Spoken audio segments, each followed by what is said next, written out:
எந்த ஸ்டாட்டிஸ்டிக்ஸ் எடுத்தீங்க? இந்த மாதத்துல எங்க இல்ல எந்த ஸ்டாட்டிஸ்டிக்ஸ்? நான் உதயநிதி சொல்றத நான் பாருங்க சகோதரர் உதயநிதி சொல்றதை வச்சு நான் சொல்ல முடியாது. நீங்க எந்த ஸ்டாட்டிஸ்டிக்ஸ், எந்த புள்ளியல் நீங்க சொல்றீங்க? எந்த இது நீங்க மிஸ்டர், அதாவது சகோதரர் உதயநிதி ஸ்டாட்டிஸ்டிக்ஸ் எடுக்க முடியாதனால நீங்க அரசு இல்லாட்டி உங்களை மாதிரி நல்ல பத்திரிகையாளர் நீங்க ஏதாவது சர்வே எடுத்திருக்கீங்களா? என்ன டேட்டா வச்சு எடுக்க சொல்லுங்க, அதுல நான் பதில் சொல்லுவேன்.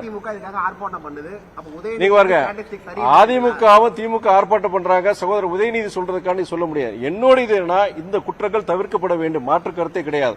அரசாங்கம், புதிய அரசாங்கம் பொறுத்த வரைக்கும் பெண்களுக்கும் குழந்தைகளுக்கு எதிரான குற்றங்கள் நடக்கக்கூடாதுன்னு சிங்கப்பெண் அதிரடிப்படை அதை உருவாக்கி இருக்கிறாங்க. சென்னை, மதுரை, திருச்சி போன்ற நகரில் கொண்டு வந்திருக்காங்க. மீண்டும் பல இடங்களில் இதை கொண்டு இருக்கிற அந்த அறிவிப்பை கொண்டு கொடுத்திருக்கிறாங்க. எனக்கு என்னன்னா, நீங்க கடந்த காலத்துல இதுக்கு முன்னாடி இந்த நடக்கவே இல்லையா? நடந்திருக்கு, இதே அளவு நடந்திருக்கு. இதே நபர் தான் என்கிட்ட கேள்வியும் கேட்டீங்க.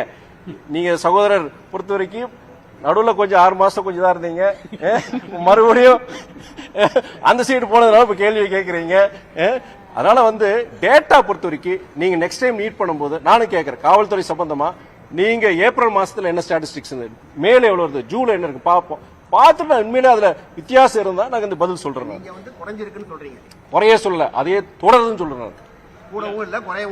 தொடருது சொல்லுவேன், தொடருதுன்னு சொல்லுவேன். அப்படி சொல்ல, நீங்க தரவுல பாருங்க, நானும் தரவுல தேடிட்டு இருக்கேன். நீங்க சொல்றபடி கூடி இருக்கு.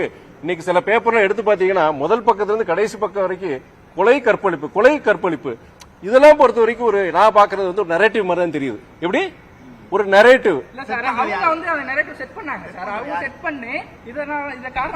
No tension brother, no tension. இந்த மாதிரி அணுகுமுறை எப்படி பாக்குறீங்க? தாவேகா நிர்வாகி இந்த பிரச்சனையில் ஈடுபட்டாரு, திமுக இந்த பாருங்க, அரசியல் அடையாளங்கள் மூலியமா இந்த குற்ற சம்பவங்கள் ஈடுபடுறது, அது மூலியம் ஒரு பாதுகாப்பு தேடுறது எந்த கட்சியா இருந்தாலும் சரி, அது தாவேகா, திமுக, மதிமுக இருக்கவே கூடாது. அதுக்கான ஒரு மாற்றத்தை தான் மக்கள் எதிர்பார்த்தாங்க.